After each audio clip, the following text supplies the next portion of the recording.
नतीजे में क्या हुआ, वादिय तीरा से बड़ी खौफनाक इत्तलात आ रही हैं, ये सब कुछ मैं आपके साथ शेयर करता हूँ। लेकिन सबसे पहले अलीमा खानम के ऊपर बहुत तेज़ी से हमले किए जा रहे हैं। ये हमले क्यों हो रहे हैं, मैं आपके सामने रियल सिचुएशन रख देता हूँ कि पाकिस्तान की मिलिट्री एस्टेब्लिशमेंट ने, आसिम मुनीर साहब ने लंबे अरसे से इमरान खान साहब के, उनकी फैमिली के साथ कोई मुलाकात होने नहीं दी। इमरान खान साहब के वो लीडर्स जो उन्हें मिलने के बाद सही खबर बाहर लेकर आ जाते हैं, उनसे भी मुलाकात नहीं होने दी। सिर्फ सलमान सफदर साहब एक ऐसे शख्स हैं जो इमरान खान साहब को देख पाए या मिल पाए, लेकिन उन्होंने कुछ नहीं बताया, कोई पॉलिटिकल स्टेटमेंट नहीं दिया। वो एक सेटलमेंट के तहत इमरान खान साहब को मिले और अभी तक मुकम्मल खामोश हैं। अब मामला ये है कि अलीमा खानम को और इमरान खान साहब की बहनों को लगातार डिसक्रेडिट किया जा रहा है।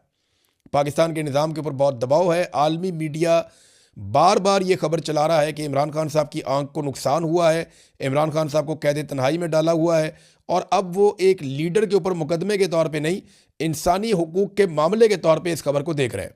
पाकिस्तान के ऊपर बड़ा शदीद दबाव है डिफरेंट जगहों से, यानी आपका GSP प्लस स्टेटस है वो मुतासर हो जाता है, आपके और बहुत सारी चीज़ें वो मुतासर हो जाती हैं। तो बैन अवी दबाव लगातार बढ़ता चला जा रहा है। इमरान खान आम आदमी नहीं है, ये बहुत ताकतवर आदमी है और पूरी दुनिया में इनके शानदार ताल्लुकात हैं और इनकी पूरी दुनिया में पहचान है। तो उसी हिसाब से ये आवाज़ भी उठ रही है। अब हुकूमत में ये दबाव है कि इमरान खान साहब को उनकी फैमिली के साथ मिलाया जाए और अगले 24 से 48 घंटों में या 25 तारीख तक या उससे पहले इमरान खान साहब की आंख में एक इंजेक्शन भी लगाना है अस्पताल में लाकर। अब अगर इमरान खान साहब इनकार कर देते हैं कि जब तक मेरी फैमिली मौजूद नहीं होगी तब तक मैं ये इंजेक्शन नहीं लगवाऊंगा, तो हर हाल में इमरान खान साहब की फैमिली को लाना पड़ेगा ये इंजेक्शन लगाने के लिए, और वहाँ इमरान खान साहब अपनी फैमिली के साथ सियासी बातचीत भी करेंगे, ये सब जानते हैं। तो इससे पहले कि इमरान खान साहब का कोई पैगाम बाहर आए, देखिए इस वक्त पैगाम बाहर कौन ला सकता है? सुहेल आफरीदी को मिलने नहीं दे रहे, पार्टी के वो लोग जिनके ऊपर लोग ट्रस्ट करते हैं उन्हें मिलने नहीं दे रहे, और इमरान खान साहब की बहनों को भी नहीं मिलने दे रहे। तो इमरान खान साहब की बहनें जो पैगाम बाहर लेकर आएंगी वो पैगाम होगा लोगों के लिए एतबार के काबिल। अब इससे पहले कि वो पैगाम कोई बाहर लेकर आए, चाहे वो पैगाम अभी इंजेक्शन लगने के मौके पे आ जाए या इसके बाद किसी और मौके पर आ जाए, आगे ईद का टाइम आ रहा है, रमज़ान का महीना है, हर हाल में इमरान खान साहब की मुलाकात तो करवानी पड़ेगी। ये तो मुमकिन नहीं है कि आप ईद वाले दिन भी इमरान खान साहब की उनकी फैमिली से मुलाकात ना करवाएं, उनके बच्चों के साथ बातचीत ना करवाएं। तो आलमी दबाव बढ़ रहा है। ऐसे में इमरान खान साहब की बहनों को डिसक्रेडिट करने का सिलसिला शुरू हो चुका है, यानी उनको मुतनाज़ बनाया जा रहा है कि अगर इनके ज़रिए से कोई बयान बाहर आए भी तो इमरान खान की बहनों को इतना ज़्यादा मुतनाज़ कर दिया जाए कि उस बयान की अहमियत कम कर दी जाए या उसके हवाले से शकूक व शुबहात पैदा कर दिए जाएं। देखें ना, कोई कॉलम लिखता है और वो ये कहता है कि ये तो विरासत की लड़ाई है। हालांकि इमरान खान साहब हुकूमत में भी रहे हैं, उन्होंने अपनी फैमिली में कभी किसी को कोई ओहदा नहीं दिया। हफीजुल्लाह नियाज़ी साहब से इमरान खान साहब की लड़ाई ये है। एक और नियाज़ी साहब थे, वो इमरान खान साहब को, इनामुल्लाह खान नियाज़ी, वो क्यों छोड़ गए, उनके साथ भी लड़ाई ये थी। तो इमरान खान साहब अपनी फैमिली के अंदर ऐसे ओब्लाइज नहीं करते नॉर्मली, और इसकी वजह से उनकी मुखालफत भी फैमिली में पैदा हो जाती है। तो विरासत का मामला तो भूल ही जाए। लेकिन अब कुछ कॉलम निगारों से लिखाया जा रहा है कि जनाब ये तो विरासत की ख्वाहिश है। कोई जो है वो उठ के टाउट ये कह देता है कि जनाब अलीमा खानम जो है वो चेयरपर्सन बनना चाहती हैं पार्टी की, और उन्होंने इस ख्वाहिश का इजहार भी किया। कोई कहता है जी कि ये बाहर नहीं लाना चाहते इमरान खान साहब को उनकी फैमिली, और ये चाहते हैं कि इमरान खान साहब जेल के अंदर ही रहें, जैसा कि ख्वाजा आसिफ और दीगर टाउट्स। अच्छा, कोई कीड़े निकालता है, कोई ताने देता है, तो ये सारे कुछ ना कुछ ऐसा कर रहे हैं। गड्डापुर हो गया, शेर अफजल मरवत हो गया, मिशाल यूसुफजई हो गई। अब ये तो उनकी अपनी पार्टी के अंदर से उनके ऊपर हमलावर हैं, बाहर से भी बहुत सारे लोग हमलावर हैं इमरान खान साहब की बहनों के ऊपर। तो ये सब कुछ इसलिए किया जा रहा है कि इमरान खान साहब के हवाले से ये लोग जो भी कोशिश करें वो कोशिश मुतनाज़ हो जाए, और अगर कभी इनको मौका मिले इमरान खान साहब को कोई पैगाम बाहर लाने का, तो उससे पहले इनकी शख्सियत को इतना मुतनाज़ कर दिया जाए कि उस पैगाम के ऊपर लोगों का भरोसा ना हो। तो ये है जनाब सारा खेल जो अलीमा खानम के साथ और बाकी बहनों के साथ खेला जा रहा है। लेकिन सोशल मीडिया इसको काउंटर कर रहा है, और जो लोग ये खेल खेल रहे हैं वो अभी तक कामयाब तो नहीं हुए, लेकिन एक कंट्रोवर्सी उन्होंने क्रिएट कर दी और पाकिस्तान का मीडिया लगातार इसको हवा दे रहा है। यानी रोज़ाना की बुनियाद पे अली अमीन गंडापुर को, शेर अफजल मरवत को और बाकी लोगों को जो इस बयानिए को उठाते हैं, उन्हें टॉक शोज़ के अंदर बिठाकर ये बयानियाँ, इसकी प्रोजेक्शन की जा रही है। नाज़रीन, दूसरी जो बड़ी खबर है जो मैं आपको देना चाह रहा था वो ये है कि पाकिस्तान की वजारत इत्तलात ने यह बताया कि पाकिस्तान ने अफ़गानिस्तान में 7 एयर स्ट्राइक्स की हैं, यानी 7 मकामात को निशाना बनाया। ये 3 इलाके हैं जहाँ पे 7 मकामात को निशाना बनाया गया है और पाकिस्तानी हुकूमत के मुताबिक इनमें दहशतगर्दों के ठिकानों को निशाना बनाया गया और दहशतगर्दों को मारा गया है। अब सवाल एक और पैदा होता है, वो मैं बाद में करता हूँ, लेकिन अफ़गान हुकूमत का इसके ऊपर मौक़िफ़ है। पाकिस्तानी हुकूमत का मौक़िफ़ यह है कि ये रद्द अमल है जो दहशतगर्दी पाकिस्तान के अंदर हो रही है।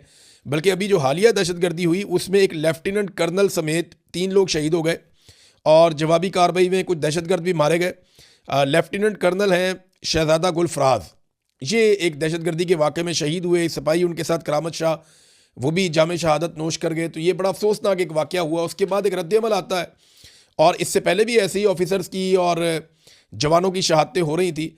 तो पाकिस्तानी गवर्नमेंट ये कहती है हमने रद्द-ए-अमल दिया है और वहाँ पे दहशतगर्दों के ठिकानों को निशाना बनाया है और उन्हें मारा है। जबकि अफ़गानिस्तान की हुकूमत का मौक़िफ़ आया कि पाकिस्तान की जो स्ट्राइक्स हैं उनमें बड़े पैमाने पर सिविलियंस की जानें गई हैं, जिनमें औरतें और बच्चे भी शामिल हैं। ज़बीउल्लाह मुजाहिद जो तर्जुमान है अफ़गान हुकूमत के, वो ये कहते हैं कि नंगरहार और पक्तिया में बमबारी हुई है, दर्जनों अफराद शहीद और ज़ख्मी हुए हैं, वो ये कहते हैं। और उन्होंने इल्ज़ाम लगाया कि पाकिस्तानी जर्नैल अपने मुल्क की सिक्योरिटी कमज़ोरियों का अजाला इस तरह के जराइम के ज़रिए कर रहे हैं कि हमला किया जा रहा है सिविलियंस के ऊपर।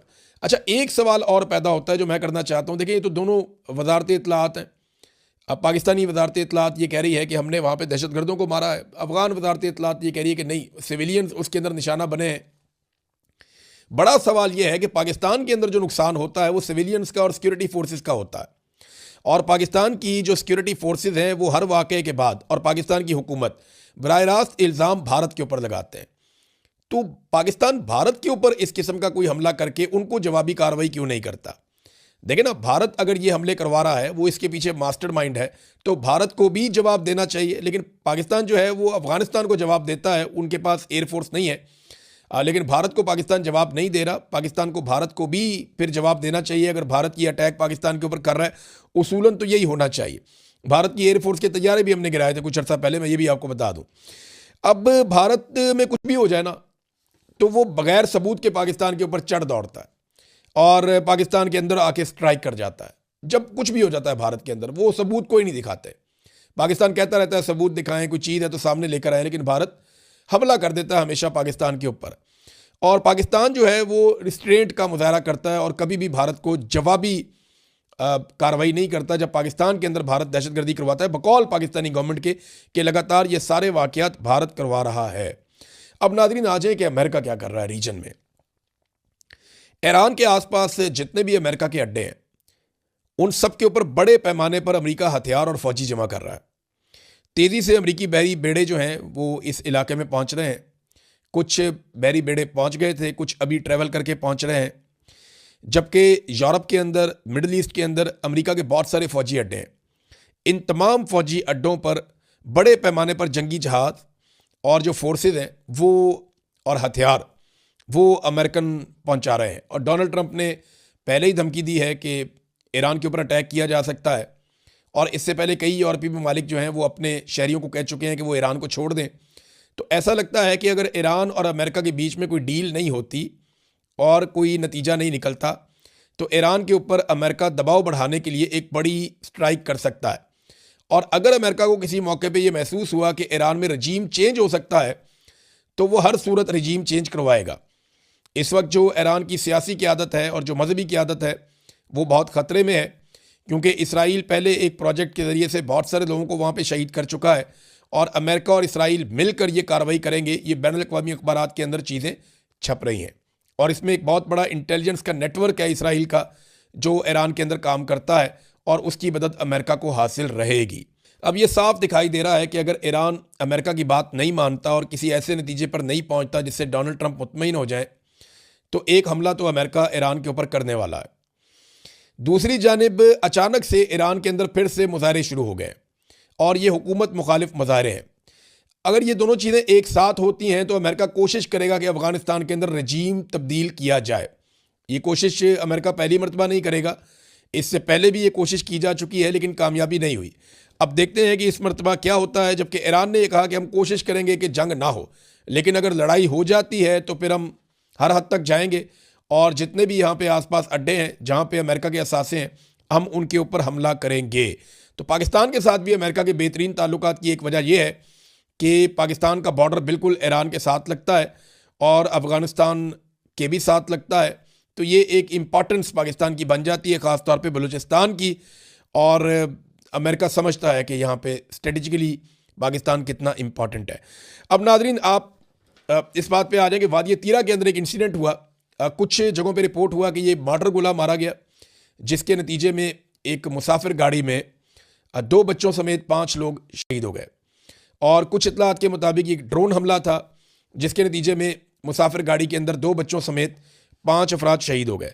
अब जो मकामी सोर्सेज हैं वो ये भी बता रहे हैं कि इसके बाद लोग एहतजाज करने के लिए गए और सिक्योरिटी फोर्सेज ने उन लोगों के ऊपर फायरिंग कर दी, जिसके नतीजे में वहाँ पे 4 लोग शायद मजीद जाँ बहक हो गए। भी कन्फर्मेशन नहीं आ रही, लेकिन इस किस्म की खबरें आ रही हैं। अब देखें ना, वादी तीरा है, वज़ीरिस्तान है, इन इलाकों से खबर आना बहुत मुश्किल है। मकामी सहाफ़ियों को खबर बहुत मुश्किल से मिलती है, हम तो फिर भी बहुत दूर बैठे हैं, लेकिन सोर्सेज ये बता रहे हैं और मैं आपके सामने रख रहा हूँ कि यहाँ पे पहले एक हमले में कुछ लोग इसको मार्टर गोले का हमला कह रहे हैं, कुछ लोग इसको ड्रोन हमला कह रहे हैं। उसके अंदर शहादतें हुई हैं और उसके बाद एहतजाज के दौरान मुजाहिरीन की शहादतें हुई हैं। और अब जो ताज़ा तरीन इतला आ रही है वो ये है कि बाड़ा चौक के अंदर लाशें रख दी हैं लाके मुजाहिरीन ने, और MNA इकबाल अफरीदी भी वहाँ पे मौजूद हैं। और ये अपर बाड़ा में ये हमला हुआ था मुसाफिर गाड़ी के ऊपर। और अब ये मुतालबा किया जा रहा है कि इसकी FIR भी दर्ज की जाए और सज़ा भी दी जाए। और ये लोग अपना मुतालबा कर रहे हैं कि हमें इंसाफ मिलना चाहिए। और ये भी कहा जा रहा है कि हम लाशें लेकर पेशावर की तरफ भी रवाना हो सकते हैं। ये नादरीन तीरा की सूरत हाल है। और आपको याद होगा, इससे कुछ अर्सा पहले जब वादी तीरा के मुतासरीन के लिए वज़ीर आला खैबर पख्तूनख्वा ने 4 अरब रुपए का पैकेज दिया, तो पूरे पाकिस्तान के मीडिया ने रोला डाल दिया था कि 4 अरब रुपया आपने इन गरीब लोगों को, कमज़ोर लोगों को, बेघर लोगों को, जंगज़दा लोगों को, मासूम और निहत्ते लोगों को आपने 4 अरब रुपए का पैकेज क्यों दे दिया। ये सवाल उठाया जा रहा था ना बहुत ज़्यादा मीडिया में। अब 11 अरब रुपए का एक अय्याशी करने वाला वैलेंटाइन तैयारा लिया हुआ है मरीम नवाज़ ने, मीडिया उसके खिलाफ उस तरह आवाज़ नहीं उठा रहा। तो ये शिकवा वज़ीर आला ने भी किया खैबर पख्तूनख्वा के। और ये तकलीफ दे बात है एक छोटे सूबे के कमज़ोर लोगों के लिए कि उन्हें अगर कुछ थोड़ा बहुत उनका हक मिलता है तो उसके ऊपर शोर मचा दिया जाता है, और दूसरी तरफ अय्याशी के लिए एक वैलेंटाइन तैयारा लिया जाता है। और इसराइली तैयारा है, शानदार तैयारा है, और उसके ऊपर किसी किस्म की कवरेज उस तरह से नहीं होती, वैसे तनकीद नहीं होती। वज़ीरिस्तान से नाज़रीन एक वीडियो आई है और ये बिलाल खान अफरीदी साहब हैं, इन्होंने ट्वीट की है और ये बता रहे हैं जी वज़ीरिस्तान में कर्फ्यू लगा हुआ है। और ये वज़ीरिस्तान का एक इलाका है, वो ये बता रहे हैं, आप साफ देख सकते हैं कि बड़े बड़े ट्रॉलर्स वहाँ से मादनी वसाइल से लदे हुए हैं और मादनियात लेकर बाहर जा रहे हैं, जबकि दूसरी तरफ पूरे इलाके में कर्फ्यू नाफिज है। यानी आम लोगों की ज़िंदगी मफलूज है, मगर जो वसाइल हैं या मादनियात हैं उनकी तरसील बिला रुकावट जारी है। ये मैंने आपको पहले भी बताया था कि ना तो तेल रुकता है, उसकी स्मगलिंग रुकती है ईरान से, ना मादनियात की आमदोरफ्त रुकती है। अगर रुकता है तो आम आदमी रुक जाता है।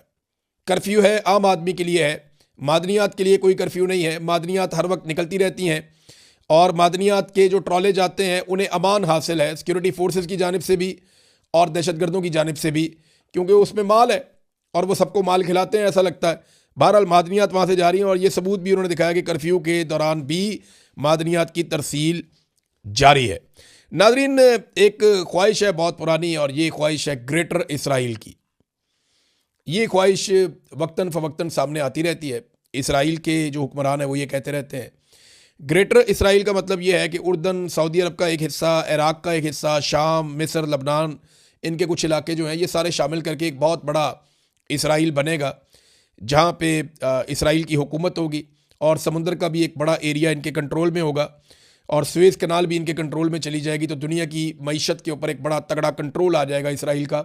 ये एक पुराना एक मंसूबा है ग्रेटर इसराइल का। अब इसके ऊपर जो है वो अमरीकी सफ़ीर जो हैं इसराइल के अंदर, उन्होंने रिमार्क्स दिए हैं और उन्होंने कहा कि मशरिक़ वस्ता में इसराइल का कंट्रोल काबिल कबूल हो सकता है। और इन तबसरों को जिन्हें अब ये तबसरे इस तरह के हो रहे हैं, इससे पहले एक और तबसरा भी आया था कि वहाँ पे जो एक थर्ड टेम्पल है उसकी तामीर के हवाले से भी अमरीकी हुकाम ने एक स्टेटमेंट जारी किया था। तो इसराइल के लिए जितना जितना डिलीवर किया डोनाल्ड ट्रंप ने, इतना तारीख में कोई अमरीकी सदर नहीं कर पाया। डोनाल्ड ट्रंप ने इसराइल के साथ दोस्ती निभाई है और कमाल तरीके से निभाई है। डोनाल्ड ट्रंप ने प्लेट में रख के वो तमाम ममालिक जो इसराइल के लिए ख़तरा थे वो इसराइल के कदमों में पेश किए हैं। यानी पाकिस्तान एक वाहिद मुसलमान एटमी मुल्क है और पाकिस्तानी वज़ीर आज़म और पाकिस्तानी हुकूमत का ये स्टेटमेंट आता है कि उन्हें पीस बोर्ड के अंदर कोई एतराज़ नहीं है इसराइल की शमूलियत पे, और वहाँ मुतालबा भी नहीं किया जाता कि ये पीस बोर्ड के अंदर गज़ा के लोगों को या फ़लस्तीनियों को शामिल किया जाए, और उनकी रियासत के हवाले से भी कोई मुतालबा सच अभी तक सामने नहीं आया। तो नाज़रीन, इसके ऊपर जो है ना सऊदी अरब की वज़ारत ख़ारजा ने बड़ा सख्त रद्द-ए-अमल दिया है। ये जो अमरीकी सफ़ीर का स्टेटमेंट आया, रियाद ने मुतनब्बा किया कि बयानबाजी से इलाकाई इस्तेहकाम को ख़तरा लाहक है। सऊदी अरब का मुतालबा भी सामने आया कि 1967 की सरहदों पर मबनी 2 रियासती हल के लिए अपनी हमायत का उन्होंने कहा जी हम आदा करते हैं, ये जारी रहेगी, जिसमें मशरक़ी अल-कुद्स मुस्तक़बिल की फ़लस्तीनी रियासत का दारुल हुकूमत होगा। वो पुराना फार्मूला 1967 की करारदाद के मुताबिक फ़लस्तीनी रियासत का क़याम अमल में लाया जाए। एक तरफ ग्रेटर इसराइल और एक तरफ फ़लस्तीनी रियासत का क़याम, ये दोनों बिल्कुल अपोजिट चीज़ें हैं, लेकिन अमेरिका या डोनाल्ड ट्रंप हमेशा इसराइल के साथ जाएंगे और वो ये खुलकर कहते हैं और इसमें उनको कोई आड़ भी नहीं है ये बात कहने में। नाज़रीन, हमारे जो सहाफ़ी दोस्त हैं सोहराब बरकत साहब, उनकी सुप्रीम कोर्ट से ज़मानत हुई और उनके खिलाफ अब एक और FIR सामने आ गई। यानी कानून का और इंसाफ का मजाक उड़ा दिया पाकिस्तान के अंदर पाकिस्तान के इदारों ने, और ये सब जानते हैं इसके पीछे पाकिस्तान की इंटेलिजेंस एजेंसियां हैं। अदालतों की तौकीर जो है वो ख़त्म हो रही है, बेतौकीर हो रही हैं अदालतें, उनके ऊपर से एतमाद ख़त्म हो रहा है। मैं ये बात कहना चाहता हूँ, देखिए सौराब तो ये वक्त गुजार देगा, एक दिन आएगा बाहर भी आ जाएगा, आज़ाद भी हो जाएगा, लेकिन ये बात याद रखिएगा कि ये वक्त गुजर जाएगा, मगर इदारे अपनी साख जिस तरह बर्बाद कर रहे हैं ये साख बहाल नहीं होगी। लोगों की नफ़रत को अब आप कम नहीं कर पाएंगे। ये जो कुछ भी आप कर रहे हैं इसकी कीमत आपको चुकानी पड़ेगी।